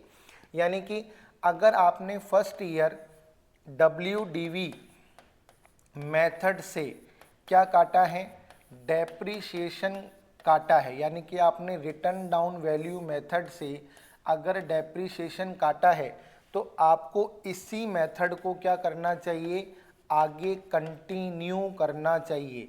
ये नहीं कि आप एक साल WDV यूज़ कर रहे हो, एक साल आप SLM यूज़ कर रहे हो, ऐसा नहीं करना चाहिए। यानी कि इससे क्या होगा कि आप जो इन्फॉर्मेशंस प्रोवाइड करा रहे हो अपने यूज़र्स को वो सही नहीं होगी, और इससे आपके अकाउंट के जो रिज़ल्ट हैं उनको भी क्या होगा, उन पर भी क्या पड़ेगा, इफ़ेक्ट पड़ेगा। तो इस संकल्पना के अनुसार व्यवसाय को विभिन्न वर्षों में समान लेखा नीतियों एवं सिद्धांतों का पालन करना चाहिए। यानी कि एक बार जो आप अकाउंटिंग पॉलिसीज और प्रिंसिपल्स अप्लाई कर देते हो, आपको वही पॉलिसीज और प्रिंसिपल्स को आगे के वर्षों में कंटिन्यू करते रहना चाहिए, जब तक कि इसको बदलना अनिवार्य नहीं हो जाए। भाई सपोज करो आगे चलकर गवर्नमेंट ने रूल निकाल दिया कि भाई WDV के अनुसार डेप्रीशिएशन नहीं काटा जाएगा, डेप्रीशिएशन SLM के अनुसार काटा जाएगा, यानी कि स्थायी किस्त विधि के अनुसार काटा जाएगा। भाई तब तो आपको बदलना ही पड़ेगा, क्योंकि सरकार के ही आदेश आ गए। लेकिन जब तक ऐसा करना जरूरी नहीं है, तब तक आपको बदलना नहीं चाहिए। यानी कि जो भी आप नीतियां और सिद्धांत एक बार अपना लेते हो, आपको उन्हीं के अनुसार लेखांकन को आगे करते रहना चाहिए। आपको बीच बीच में अपनी अकाउंटिंग पॉलिसीज़ को, प्रिंसिपल्स को चेंज नहीं करना चाहिए, और तब तक नहीं करना चाहिए जब तक कि ऐसा करना आपके लिए कंपलसरी ना हो जाए। ऐसा इस सिद्धांत का मानना है। फिर देखिए नेक्स्ट है पूर्ण प्रस्तुतिकरण की संकल्पना, यानी कि फुल्ली डिस्क्लोजर कंसेप्ट। बहुत इंपॉर्टेंट है, यहाँ से एग्जाम में प्रश्न बना हुआ भी है। इस संकल्पना के अनुसार व्यवसाय के वित्तीय मामलों से संबंधित सभी महत्वपूर्ण सूचनाएं पूर्ण रूप से प्रकट कर देनी चाहिए। इसी संकल्पना के कारण लेखांकन प्रविष्टि के साथ सारांश यानी कि नरेशन, हम जनरल एंट्री के नीचे जो नरेशन लिखते हैं वो इसी संकल्पना के अनुसार लिखते हैं। इसी संकल्पना के कारण संदिग्ध दायित्वों यानी कि कंटिंजेंट लायबिलिटी को चिट्ठी के नीचे टिप्पणी यानी कि फुट नोट के रूप में दिखाया जाता है। भाई पूर्ण प्रस्तुतिकरण की संकल्पना ये कहती है कि आपको कोई भी महत्वपूर्ण सूचना को छुपाना नहीं चाहिए। किससे नहीं छुपाना चाहिए? उपयोगकर्ताओं से छुपाना नहीं चाहिए। अगर वो सूचना महत्वपूर्ण है तो आपको उसको खातों में दिखाना चाहिए, कोई भी बात आपको छुपानी नहीं चाहिए। तो जनरल एंट्री करते वक्त जो हम नीचे नरेशन लिखते हैं वो इसी अवधारणा के अनुसार लिखते हैं। हम कंटिंजेंट लायबिलिटी को बैलेंस शीट के नीचे फुट नोट के रूप में इसी अवधारणा के अनुसार दिखाते हैं। कंटिंजेंट लायबिलिटी वो होती हैं जो भविष्य में पैदा हो भी सकती हैं और नहीं भी। तो एग्ज़ाम में अगर क्वेश्चन पूछ लिया जाए कि जनरल एंट्री के नीचे नरेशन या संदिग्ध दायित्वों को चिट्ठी के नीचे फुट नोट के रूप में कौन सी अवधारणा के अनुसार दिखाया जाता है, तो हमारा आंसर होगा पूर्ण प्रस्तुतिकरण की संकल्पना यानी कि फुल्ली डिस्क्लोजर कंसेप्ट। नेक्स्ट देखिए रूढ़िवादिता की संकल्पना मोस्ट इम्पॉर्टेंट। इस संकल्पना यानी कि इसे अपन कहते हैं कंजर्वेशन या कंजर्वेटिज्म कंसेप्ट। कंजर्वेशन या कंजर्वेटिज्म कंसेप्ट। इस संकल्पना के अनुसार व्यवसाय की आय का ब्यौरा बनाते समय सावधानी रखनी चाहिए कि व्यवसाय का लाभ अनावश्यक रूप से बढ़ा हुआ नहीं दिखे, अनावश्यक रूप से लाभ जो है बढ़ा हुआ नहीं दिखे। इसी संकल्पना के अंतर्गत समस्त लाभों का लेखा पुस्तकों में तब तक नहीं करना चाहिए जब तक कि वह अर्जित ना हो, लेकिन हानियों की संभावना हो तो उसके लिए पर्याप्त प्रावधान करना चाहिए। देखो यही क्वेश्चन प्रोविजंस जो हैं हम बनाते हैं वो कौन सी संकल्पना के अनुसार बनाते हैं, यानी कि व्यवसाय में होने वाली हानियों के लिए या संभावित हानियों के लिए प्रावधान बनाने की जो परमिशन है, प्रोविज़न बनाने की जो परमिशन है वो हमें इसी संकल्पना के अनुसार दी गई है, वो हमें इसी संकल्पना के अनुसार दी गई है। तो ध्यान रखना हम जो PFBD provision for bad and doubtful debts, हम जो PFDD provision for discount on debtors, हम जो प्रोविज़न फॉर डेप्रीशिएशन, वो इसी संकल्पना के अनुसार बनाते हैं। तो ध्यान रखिएगा, अपन लोगों डूबत ऋण के लिए आयोजन, बट्टे के लिए आयोजन और मूल्यह्रास के लिए जो आयोजन हम बनाते हैं वो इसी संकल्पना के अनुसार बनाते हैं, क्योंकि ये संकल्पना ये कहती है कि यदि आपको लगता है कि भविष्य में आपको हानि होने की संभावना है तो आप उसके लिए क्या कर सकते हो, प्रावधान बना सकते हो। ये संकल्पना रूढ़िवादी है और ये हमको परमिशन देती है कि हम प्रावधान बना सकते हैं। तो ये क्वेश्चन हमारे लिए बहुत इम्पोर्टेंट है।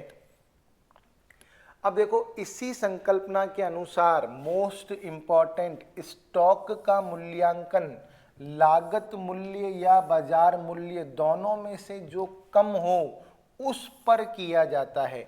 अब मैंने बताया भी है आप लोगों को, है ना, कि हमें अगर क्वेश्चन के नीचे क्लोजिंग स्टॉक की, जब हम अंतिम खाते बनाते हैं और हमें क्लोजिंग स्टॉक की बुक वैल्यू और मार्केट वैल्यू दोनों गिवन हो, तो हम क्लोजिंग स्टॉक को अंतिम खातों में उस मूल्य पर दिखाते हैं जो कम हो।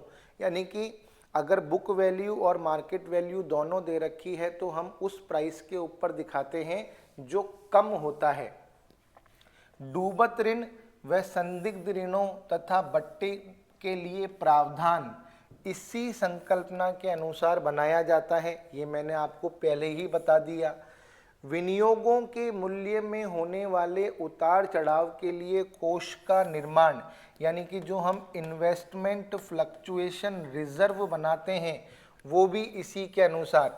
देखो, PFBD, PFDD, PFD यानी कि provision for depreciation, provision for, ये जितने भी प्रावधान हम बनाते हैं डूबत ऋण के लिए, बट्टे के लिए, मूल्यह्रास के लिए, वो इसी संकल्पना के अनुसार बनाते हैं। इन्वेस्टमेंट फ्लक्चुएशन रिजर्व हम इसी संकल्पना के अनुसार बनाते हैं।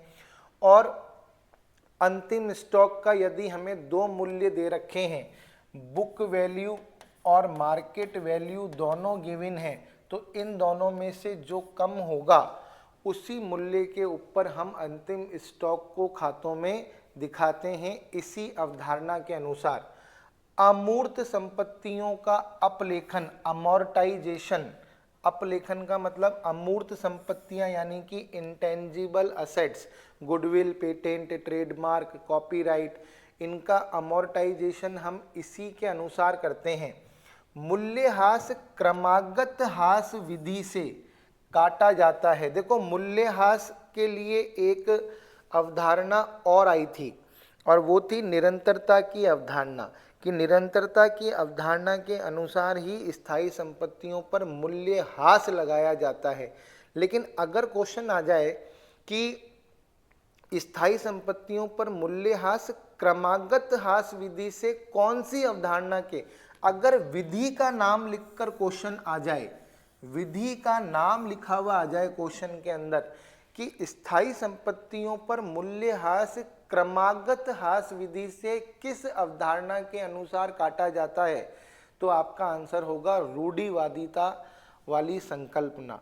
और अगर आपसे पूछा जाए कि स्थायी संपत्तियों पर मूल्यह्रास कौन सी अवधारणा के अनुसार लगाया जाता है, तो आपका आंसर होगा निरंतरता की अवधारणा। अगर क्वेश्चन में विधि का नाम लिखकर आ जाए तो आपको ये वाली संकल्पना लगानी है, और केवल मूल्यह्रास लिखा हुआ आए तो आपको क्या लगाना है, निरंतरता की अवधारणा। इस चीज का विशेष तौर पर ध्यान रखना कि क्रमागत ह्रास विधि से संपत्तियों पर मूल्यह्रास कौन सी विधि से काटा, कौन सी अवधारणा के अनुसार काटा जाता है, तो आपका आंसर होगा रूढ़िवादिता की संकल्पना यानी कि कंजर्वेटिज्म कंसेप्ट। क्या होगा, कंजर्वेटिज्म कंसेप्ट। और केवल ये लिखा हुआ आ जाए कि स्थायी संपत्तियों पर मूल्यह्रास कौन सी अवधारणा के अनुसार काटा जाता है, तो आपका आंसर होगा निरंतरता की अवधारणा यानी कि गोइंग कंसर्न कंसेप्ट। क्लियर हो गई बात? बहुत इंपॉर्टेंट है, बहुत ज़्यादा इम्पॉर्टेंट है। एग्ज़ाम के अंदर ये सब आपको याद होना चाहिए। एग्ज़ाम में डेफिनेटली जो है यहाँ से क्वेश्चन बनेंगे। और देखो, आयकर अधिनियम के अनुसार भी यही विधि मूल्यह्रास के लिए क्या है, मान्य है। नेक्स्ट देखिए, संयुक्त जीवन बीमा पॉलिसियों को चुकाए गए प्रीमियम पर ना दिखाकर समर्पण मूल्य यानी कि सरेंडर वैल्यू पर दिखाया जाता है। किस पर दिखाया जाता है? सरेंडर वैल्यू पर। यानी कि आज अगर जीवन बीमा पॉलिसी को कंपनी को दे दिया जाए तो आज क्या वैल्यू मिलेगी, उस वैल्यू के ऊपर उनको दिखाया जाता है। और पार्टनरशिप के अंदर होता है ऐसा, है ना। तो संयुक्त जॉइंट लाइफ पॉलिसी को आप क्या करते हो, सरेंडर वैल्यू पर इसी अवधारणा के अनुसार दिखाते हो।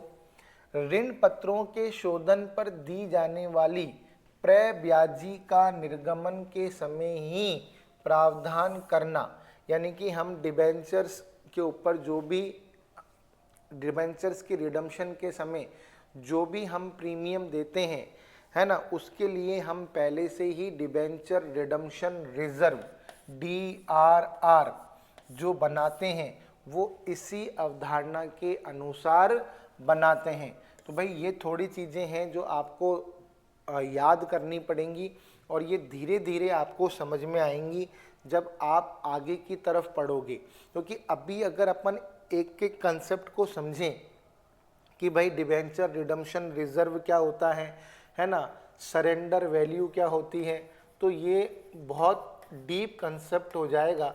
लेकिन अभी आपको केवल इतना याद रखना है इस अवधारणा को लेकर कि भाई हम क्लोजिंग स्टॉक को मार्केट वैल्यू और बुक वैल्यू दोनों में से जो कम है उस पर दिखाते हैं, कंजर्वेटिज्म कंसेप्ट। हम जो PFBD बनाते हैं, PFDD बनाते हैं, PF प्रोविज़न फॉर डेप्रिसिएशन बनाते हैं, कंजर्वेटिज्म कंसेप्ट। हम जो इन्वेस्टमेंट फ्लक्चुएशन रिजर्व बनाते हैं, कंजर्वेटिज्म कंसेप्ट। हम इंटेंजिबल असेट्स का जो अमोर्टाइजेशन करते हैं वो कौन सा, कंजर्वेटिज्म कंसेप्ट। हम जो रिटर्न डाउन वैल्यू, क्रमागत ह्रास विधि का मतलब क्या होता है, रिटर्न डाउन वैल्यू से जो डेप्रिसिएशन लगाते हैं, कंजर्वेटिज्म कंसेप्ट। हम जो जॉइंट लाइफ पॉलिसी को सरेंडर वैल्यू पर दिखाते हैं, कंजर्वेटिज्म कंसेप्ट। और हम जो DRR बनाते हैं, कंजर्वेटिज्म कंसेप्ट।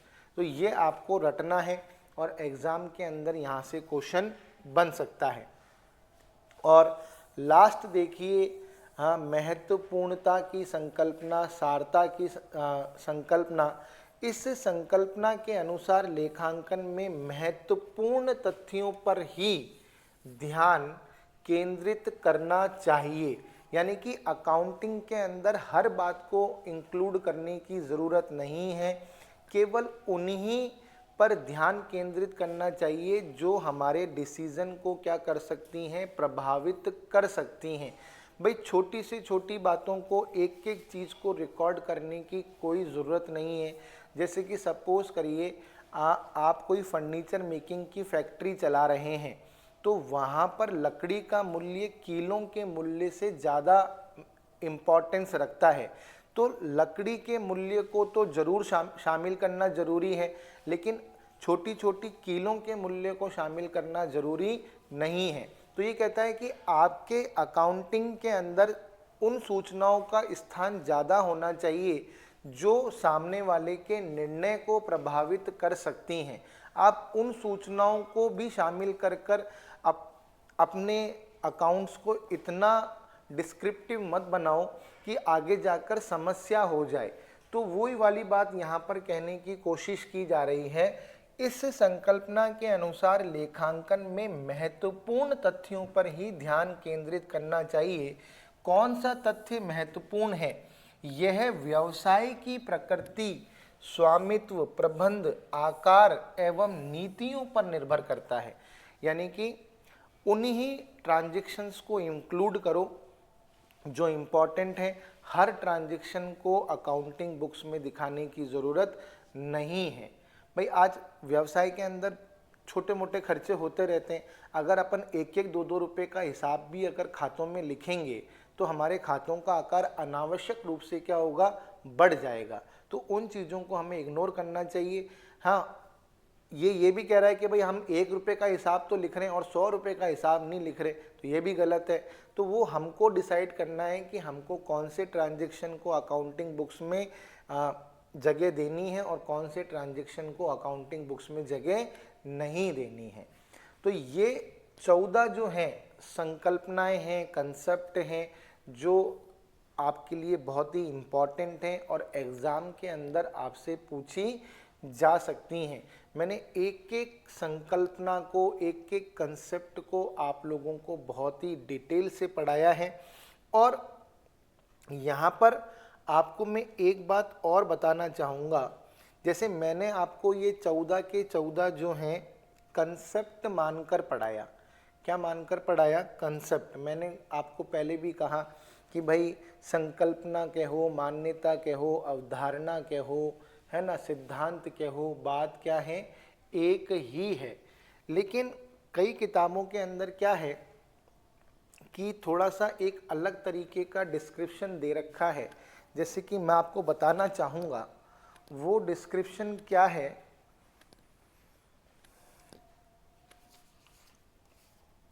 एक मिनट, है ना, वो डिस्क्रिप्शन क्या है मैं आपके सामने उसको क्लियर करना चाहूँगा, क्योंकि एग्ज़ाम में क्या है कि भाई अपन कुछ कह नहीं सकते, कुछ सामने वाला कैसे क्या पूछ ले हमको इस बारे में पता होना चाहिए।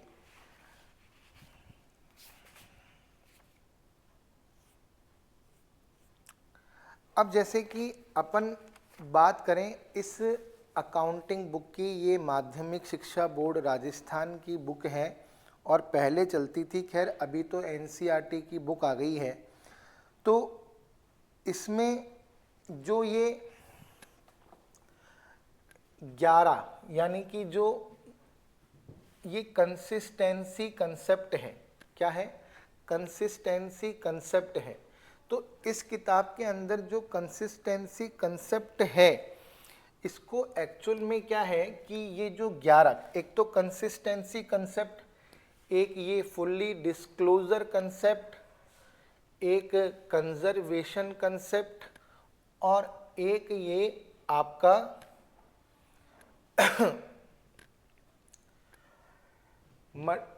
मटेरियलिटी कंसेप्ट जो है, यानी कि महत्वपूर्णता की जो संकल्पनाएं हैं, इनको कंसेप्ट की जगह क्या माना गया है, कन्वेंशंस माना गया है। क्या माना गया है? कन्वेंशंस माना गया है।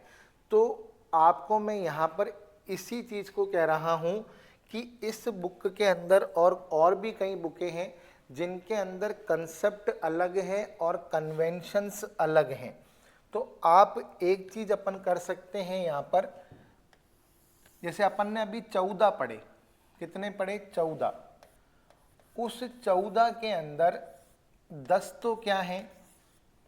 कंसेप्ट, और 4 क्या है? कन्वेंशंस। 10 तो कंसेप्ट्स हैं और 4 क्या हैं? कन्वेंशन। ठीक है, तो कई किताबों के अंदर इन 14 के 14 को क्या माना गया है? कंसेप्ट माना गया है, या अपन कह सकते हैं प्रिंसिपल माना गया है।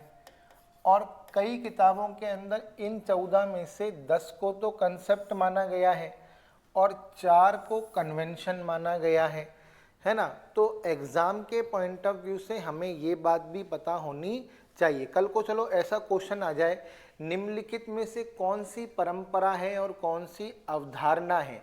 हालांकि ऐसा क्वेश्चन पूछने की संभावना बहुत कम है, लेकिन फिर भी अगर पूछ लें कि कौन सी तो परंपरा है और कौन सी अवधारणा है, कई किताबें कहती हैं कि भाई अवधारणा ही है सारी की सारी, सारे कंसेप्ट हैं, ये कंसेप्ट है, मान्यता, संकल्पना, सिद्धांत, सबका मतलब अलग है। लेकिन अगर हमसे कुछ इस तरह का क्वेश्चन पूछ लें कि बताओ कौन सी तो अवधारणा है और कौन सी परंपरा है, तो हमारे सामने थोड़ा सा दिक्कत आ सकता है ऐसे क्वेश्चन को लेकर। तो आपको ये 4 याद रखनी है। एक तो एक रूपता,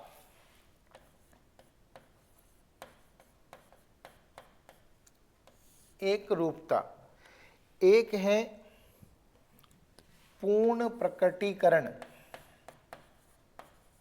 पूर्ण प्रकटीकरण, मैं इंग्लिश में भी लिख दूंगा यहां पर। एक है आपके ये रूढ़िवादिता,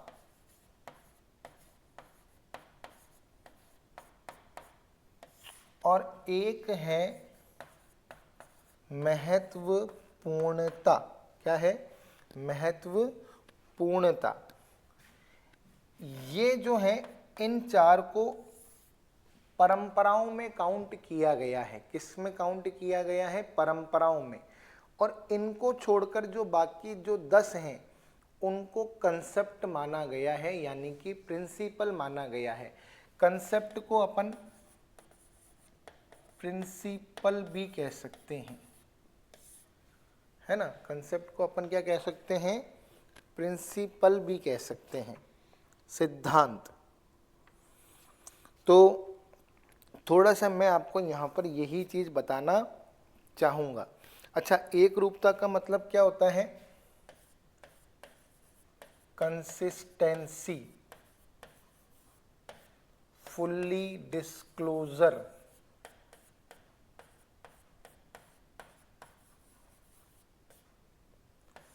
रूढ़िवादिता। क्या? रूढ़िवादिता।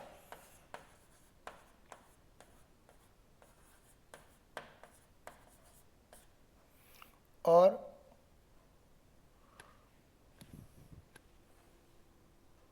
मटीरियलिटी।